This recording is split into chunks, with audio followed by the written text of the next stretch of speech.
itu untuk untuk malam Lailatul Qadarnya ya. Ibaratnya setelah Lailatul 10 hari terus kita juga ya memasuki Idul Fitrinya, takbiran. Apakah ini takbiran keliling kayaknya tidak diperbolehkan juga ya. Iya, Kalau masih situasi seperti ini, ya mudah-mudahan sih ya terus membaik ibaratnya kan. Iya. Tapi kalau masih situasi seperti ini mungkin takbiran keliling pun kayaknya tidak diizinkan oleh kepolisian. Ya mungkin takbiran di masjid mungkin masih boleh. Atau gimana nih jadinya jadi serba salah? Ya secara umum kan itu hari raya kita ya. Hari raya kita. Hari raya kita itu mau nggak mau ya tetap harus dimeriahkan. Karena itu hari raya kita, kemenangan kita. Ya, telah berhasil menjalani amalia Ramadan dengan baik gitu ya. Ini teknologi sudah maju kok. Kenapa khawatir gitu? Kalau misalkan harus takbiran lagi. Ya kan kita bisa memanfaatkan audio di masjid gitu. Ya, Suasana audionya di setting sedemikian rupa, jadi seolah-olah kayak alami kayak gitu, kayak takbiran di tetap berarti kayak takbiran biasa. Itu padahal MP3 kayak gitu. Apa istilahnya diapakan ya? Audionya diapakan di setting lah. muter file audio ibaratnya. Iya, kan bisa. Jadi sebenarnya suaranya biasa banget tapi terkesan kayak nuansa ketika ya malam takbiran biasanya. Tapi menggunakan MP3. Itu boleh berarti. Ya, itu nek menurut saya malah saya anjurkan itu. Masjid itu melakukan keliling pawai obor dan lain sebagainya. Iya. Itu mungkin udah enggak. Cuma gini, untuk keliling enggak ya. Iya, kalau di masjid itu kan biasanya takbiran kan ada bapak-bapak, ibu anak, ada celotehan dan segala macam itu. Iya. Nah, suasana itu bisa dibuat dalam MP3 kan bisa lah. Bisa. Dan itu bisa jadi jauh lebih meriah daripada Ramadan lalu, daripada Lebaran tahun lalu. Logikanya begini, kalau Ramadan tahun lalu takbiran itu takbiran real, nah gitu ya, nggak pakai rekayasa. Itu kuat sampai jam berapa sih orang takbiran? Ya 10-11 masjid sudah sepi kan? Iya. Nah, kalau MP3 itu bisa semalam suntung, bisa sampai pagi. Ini tahun ini lebih meriah gitu ya. Iya. Itu masjid mana sebenarnya kok meriah sampai pagi kayak gitu. Ditengok sama nenek-nenek, loh dini lah ngomong. Kalian nggak tahu malah bingung gitu. Bingung. Itu jauh lebih meriah insya Allah malah. Saya optimis itu. Anjurannya ya yang diharapkan bisa seperti itu ya. Iya. Tapi kalau ada 1-2 yang asli orang ya nggak apa-apa juga. Yang penting jangan terlalu satu RT. Biasanya kan banyak juga yang berkerumun di masjid untuk takbiran ya berarti ya sekarang tetap dengan ya itu tadi SOP-nya. Kalaupun harus ada yang ya nggak apa-apa 1, 2, 3 ibaratnya. Selanjutnya kalaupun mau pulang ya dilanjutkan dengan tadi MP3 itu tadi ya. Sampai subuh. Bisa. Itu kan banyak pilihan ya. Tinggal buka YouTube kan banyak pilihan takbirannya seperti apa itu kan ada. Ya bisa jadi nuansa pawai ada itu. Cari ibaratnya ada. Diputar juga di situ. Ada suara klakson motor lewat, lu pawai di jalan sih. ada ceritanya gin gitu. Di selatan takbir itu kan bisa dibuat ya. Dibuat alami mungkin, senatural mungkin. Bukan ibaratnya dengan kondisi seperti ini bukan jadi masalah, menjadi alasan dan pahala juga ibarat untuk melakukan takbiran di hari kemenangan umat muslim ini ibaratnya. Masih ada cara-cara yang kemungkinan ya bisa ibaratnya dan tidak melanggar SOP-SOP yang sedang dijalankan ini. Nah, takbiran terus besoknya sholat id. Kalau umumnya ya. Tapi kalau situasi kondisi seperti ini ibaratnya emang untuk sholat emang MUI juga belum mengeluarkan fatwanya bahwa tidak boleh. Belum ya sejauh ini ya? Belum ya. Tapi ini ada zona-zona hijau ya. Ada zona, artinya belum zona merah, tapi secara umum sudah merah ya. Secara umum zonanya sudah merah. Banyumas atau di Indonesia? Ya di Indonesia secara umum masih ada zona hijau kan, masih ada. Masih. Artinya bagi mereka yang di zona merah, ya kita kan tahu ya, semua orang juga tahu bahwa sholat Id itu hukumnya tidak wajib, sunnah muakkad. Artinya sunnah muakkad ini kalau ditinggalkan, apalagi dalam kondisi pandemi atau darurat, itu tentunya lebih maklum lagi. Jadi kalau ditinggalkan berarti ada penggantinya atau emang ya udah nggak ada? Nggak ada. Nah sekarang begini Mas Faiz ya, ada sholat fardu gitu ya, sholat fardu. Itu dalam kondisi darurat saja kan bisa sholat sambil duduk, bisa berbaring. Apalagi sholat sunnah gitu. Artinya kalau memang tidak ada hal yang urgen dan atau bagaimana, ya tidak, ya jangan memaksakan diri untuk sholat Id seperti itu. Yang pasti dibuatlah suasana hari raya sesuai tanpa melanggar SOP. Itu kira-kira gimana itu komposisinya gitu ya. Sholat Id sifatnya kan umumnya sholat Id terus silaturahmi, salam-salaman semua RT RW, ibarat salam-salaman keluar semua, ibarat kalau di satu jalan ya di jalan itu semua. Tapi kalau seperti ini gimana? Itu mungkin muncul lagi kreativitas. Saya yakin nanti kalau hari raya semakin dekat, Mas Mas kan maklum orang Indonesia itu secara umum kreatif. Ya. Secara umum kreatif. Apapun. Seperti apapun Indonesia itu kreatif. Kita harus ngakui itu. Serdikiawan istilahnya. Loh, itu yang menemukan bantai litium ternyata orang Indonesia kan. Ya karena kreativitas tadi. Udah gak usah diragukan lagi. Ya misal berarti untuk ya itu sih nanti tergantung tempat dan budaya dan kreativitas di suatu masyarakat itu sendiri ya untuk masalah silaturahminya ya, apakah tetap teknisnya bagaimana ya. Mereka nanti tahu lah insya Allah dengan nalurinya ya. Tapi kalau emang seperti itu masih apakah mengurangi rasa maaf-maafannya atau seperti apa atau enggak juga? Ya memang beda sih ya, tetap saja tidak bisa disamakan nih. Ketika berjumpa sama on air, ketika silaturahmi kemudian dari jarak jauh itu ya tentunya beda. Ya, tidak bisa disamakan. Artinya begini, kalau kita berprinsip innamal a'malu binniyat, ya insya Allah lah ya, insya Allah substansi dari hari raya itu tetap bisa kita raih, kayak gitu. Tetap bisa kita raih dengan kondisi seperti ini. Kita yakin aja ya. Tapi ketika ya misalnya ini kan untuk fatwa sendiri belum keluar.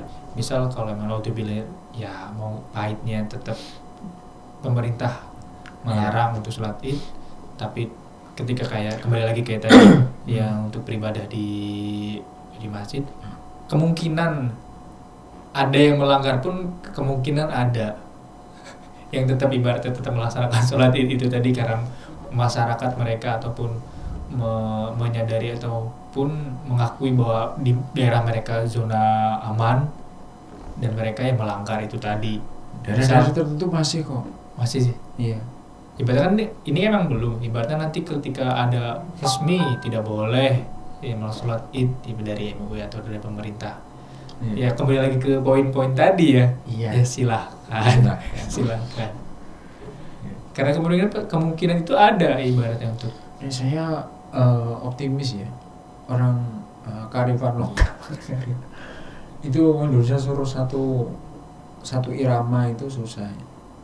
Karena emang ya dari dahulunya udah beragam. Ya itu uniknya. Jadi orang Indonesia itu tidak satu warna, tapi setahu saya toleransinya tinggi. Tidak satu warna, tapi misalkan mau dibuat satu warna, itu tetap ada yang beda. Tapi yang beda itu kadang ya permaklumannya itu tetap ada. Toleransinya tetap tinggi. Kalau toleransi tidak tinggi, Indonesia udah pecah dari dulu. Yakin. Kalau apa namanya, sholat Idul Fitri di rumah boleh nggak? Apakah ada harus syarat-syaratnya, jamaahnya berapa, mungkin seperti itu untuk sholat Idul Fitri loh, bisa diganti di rumah atau nggak bersama keluarga sendiri gitu? Nah, sholat Idul Fitri di rumah ya, itu saya belum mendapati anunya, ilmunya atau dalilnya belum saya dapati.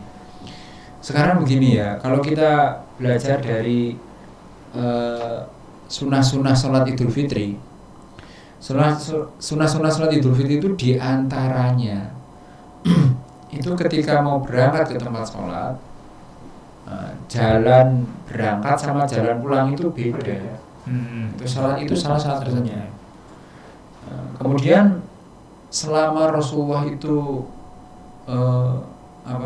melaksanakan sholat itu selalu di tempat terbuka, di lapangan semacam itu. Belum pernah dilakukan di rumah.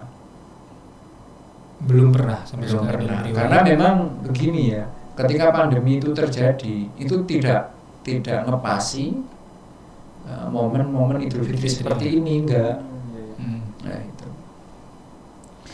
Satu yang harus digarisbawahi bahwa sholat Id itu hukumnya sunnah muakkad, itu yang harus digarisbawahi. Jadi seandainya ditinggalkan itu tidak berdosa, macam itu. Tapi ketika hanya hati yang enggak nyaman. Tapi kalau tetap dilaksanakan di rumah, nggak apa-apa juga atau gimana? Saya belum bisa jawab karena memang belum ada dalilnya, saya belum dapat dalilnya gitu ya. Belum bisa jawab. Saking ya kalau misalkan diadakan di rumah ya, itu kan nanti hukumnya bisa macam-macam ya. Kalau kita buka sebuah buku, sebuah kitab gitu ya, suatu amalan yang tidak ada petunjuknya dari Rasul itu kan istilahnya bid'ah, kan begitu ya? Begitu kan ya? Apalagi itu menjadi satu kebiasaan. Jadi misalkan besok gitu ya, ada keluarga yang sholat Id di rumah, saya dulu Idul Fitri di rumah, ya disebut bid'ah secara spesifik juga nggak bisa juga, karena baru mau dilaksanakan besok, dan Lebaran tahun berikutnya belum tentu kayak gini. Jadi bukan kebiasaan. Berarti ya lebih baiknya udah. Ya sudahlah. Enggak dilakukan sholat itu di rumah. Langsung silaturahmi. Iya. Apa Mas Rais nggak bisa? Sekarang Mas Rais bayangkan kalau sebuah keluarga kecil ya, ada bapak, ada ibu, ada seorang anak, apa ya, bertiga ya gitu. Dia yang khotib, dia yang imami. Gitu, cuma bertiga sih. Kalau penganut KB keluarga besar, anaknya 10 mungkin ya gak bisa lah gitu. Berarti sama aja kayak sholat, ya kayak sekarang ya sholat Jumat ibaratnya. Iya. Kalau sholat Jumat kan emang ya udah diganti dengan sholat zuhur. Kalau di rumah memang ada sholat zuhur ya. Iya. Kalau sholat Jumat di masjid, kalau di rumah sholat zuhur. Ya apakah ya barangkali ada penggantinya atau enggak, ya udah enggak ada ya. Iya. Karena sunnah ya. Hanya itu tadi ya, saya garis bawahi ada yang hilang dari hati kita itu. Ya, mungkin ada rasa sakit yang benar. Rasa sakit yang benar itu, ya Allah, kenapa harus begini, padahal saya ingin banget sholat Id, kan gitu ya. Nah, saya merasakan syiar Islam begitu luar biasa, ya Allah, saya tahun ini nggak bisa menikmati itu, sakit hatinya gitu ya. Tapi sakit yang benar ya. Beda ya dengan sakit patah hati ya. Sama aja. Ambiar beda. Oke, itu dia mungkin tahapan panjang lebar banget dari kegiatan Pak Ustadz Sodik, terus juga amalan-amalan di bulan 10 hari di bulan Ramadan, terus juga ya apakah tetap sholat atau enggak, ibaratnya tadi udah disampaikan. Mungkin ini terakhir satu, kemarin sempat viral, sempat heboh juga di media sosial tentang aplikasi Android, itu namanya Rokib Atid. ini aplikasi Android pencatat amal yang bisa menghitung dosa dan pahala secara manual. Kita nggak bahas seperti apa Ustaz? Masya Allah. Kemarin sempat ada, tapi sekarang dicari di Play Store emang udah nggak ada, kayaknya dihapus sama apa developernya atau yang buatnya gitu Pak. Itu emang kreativitas tapi kebablasan ya, gitu. Oke. Karena itu ya itu tadi, karena kreativitas dan nggak ada rimnya ya begitu ya.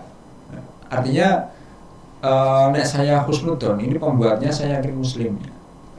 Karena tahu ibaratnya. Nek husnudon saya kepada apa yang buat proyek itu gitu ya. Saya melihatnya sebagai media introspeksi diri bagi setiap orang yang ngedownload gitu. Okay. Sehingga dia nanti bisa mengukur diri. Mohon maaf ya, mungkin bahasa kasarnya, apakah sebajingan itu saya kayak gitu. Ya Allah, saya nggak mau terus-terusan begini gitu.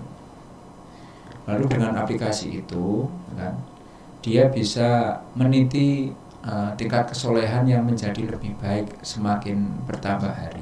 Itu untuk koreksi diri sendiri aja ibaratnya. Iya. Misal karokip atid, berarti ketika ada kita melakukan kejelekan dia tulis.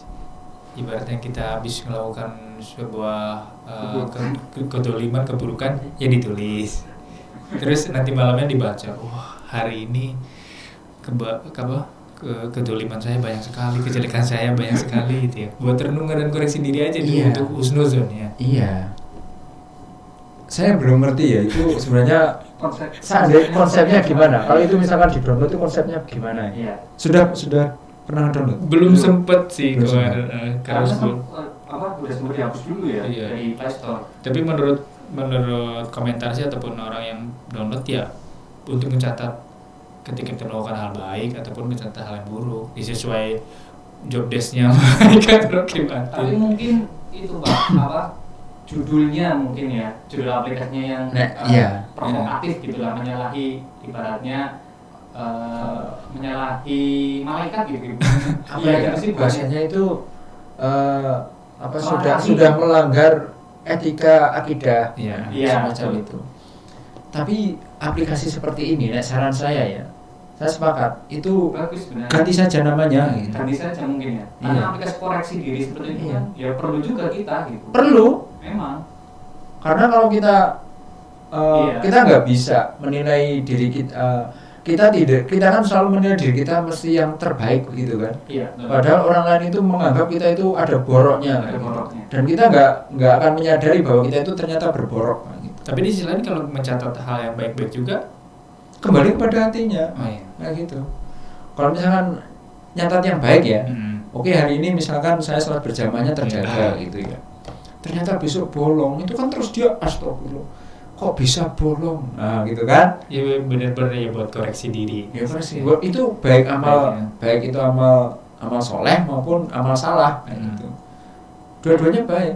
Ya Ramadan pun dulu kita pernah mengenal buku Ramadan. Ya ketika SD. Iya, SD. Mungkin fungsinya hampir sama aplikasinya itu dengan buku Ramadan ya. Buku Ramadan ya. Cuma mungkin kan buku Ramadan nggak ada nulis amal salahnya gitu kan. Iya. Semua amal baik dan amal kedepannya seperti apa. Dan jangan lupa tanda tangan Pak Ustadz dan Imam Musola.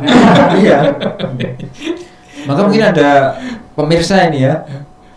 Pemirsa ini justru inovasi menurut saya. Silahkan kembangkan itu. Menurut saya malah saya dukung kok. Iya. Saya dukung itu konsep itu. Atau mungkin ini salah satu ide buat mahasiswa Amikom juga yang di KP dan skripsi ini. Tantangan itu ide itu. Ini ada idenya seperti ini. Nanti untuk masalah teknis-teknisnya mungkin dikembangkan lagi. Iya, jadi lebih baik. Dengan ya sesuai tuntunan lah aja. Sesuai tuntunan sunnah gitu. Iya. Itu ya tanggapannya. Oke, terima kasih Ustadz. Dan yang terakhir pastinya Universitas Amikom Purwokerto lagi membuka pendaftaran mahasiswa baru gelombang 1 sampai 31 Mei 2020 buat pemirsa ataupun teman-teman yang baru lulus dari SMK, SMA silahkan daftar ke Universitas Amikom Purwokerto. Mau daftar dari rumah juga bisa, kunjungi pmb.amikom.purwokerto.ac.id. Atau mau datang langsung ke Universitas Amikom Purwokerto, silahkan juga ke Jalan Letjen Pol Sumarto Watumas Boronegara, Purwokerto Utara, Banyumas ya. Dan untuk informasi lebih lengkapnya bisa di follow Instagramnya di @amikom_purwokerto atau kunjungi langsung di websitenya di www.amikom.purwokerto.ac.id. Nah, jangan lupa kita juga ada 2 fakultas. Fakultas ilmu komputer itu ada informatika, ada informasi, ada teknik informatika. Yang fakultas bisnis dan ilmu sosial ada ilmu komunikasi, terus juga ada bisnis digital. Nah, buat teman-teman ataupun yang keluarga, sanak family yang punya keluarganya yang bingung mau kuliah di mana, ya silahkan bisa gabung bersama kami di Universitas Amikom Purwokerto. Iya, itu membuka teknopreneurnya luar biasa. Artinya dari situ berbagai profesi akan terbuka. Ini saya cerita dikit boleh ya? Boleh. Jadi dari saya yang basicnya pendidikan, yang tidak terkait dengan komputer sekalipun, dari sini kadang-kadang ada ide unik. Ya, contoh begini, ini pengalaman betul ini ya. Jadi mobil saya pagi itu nggak bisa dibunyikan, gitu. Nggak tahu kenapa. Gitu. Nggak bisa nyala. Di starter nggak bunyi, nggak nyangkut sama sekali. Langsung saya buka HP, nanya-nanya. Gitu. Begitu nanya-nanya, tetangga saya itu, Pak Seti bisa bengkel ya, coba. Karena kan saya nanya itu, kenapa mobil ini mati? Kan merek mobil ini speknya begini. Saya tanya di internet kan, ya. Anda butuh kunci 10, butuh ini kan saya nggak punya. Saya biasanya pendidik, saya bukan bengkel. Saya nanya depan rumah saya itu, Pak pinjam kunci ini. Terus kap mobil saya buka, saya dak jerat hidup. Pak Seti bisa bengkel ya, bayangkan. Jadi peluang kerja itu terbuka lebar. Insya Allah. Nah, semacam itu. Sebenarnya kan itu ya. Kalau dulu dengan pepatah banyak malu bertanya sesat di jalan. Kalau sekarang emang harus banyak nanya. Ya nggak harus ke orang langsung, ya ke internet ibaratnya. Jadi ya dengan banyak bertanya, insya Allah bisa menemukan jalan malah. Banyak ide-idenya juga. Oke, terima kasih. Dan kesimpulannya berarti itu tadi, ketika ya orang-orang masyarakat muslim yang masih sedikit rewel mengabaikan kebijakan-kebijakan pemerintah, ya kita tetap harus berbaik sangka aja. Ibaratnya mereka pun juga punya keyakinan sendiri, punya ilmunya sendiri ibaratnya. Begitupun sebaliknya. Terus juga ada amalan-amalan di ibaratnya yang itikaf, ya itikaf itu tadi untuk itikaf sendiri yang harus itu di masjid. Tapi ketika di masa pandemi ini yang diniatkan rumah rasa masjid.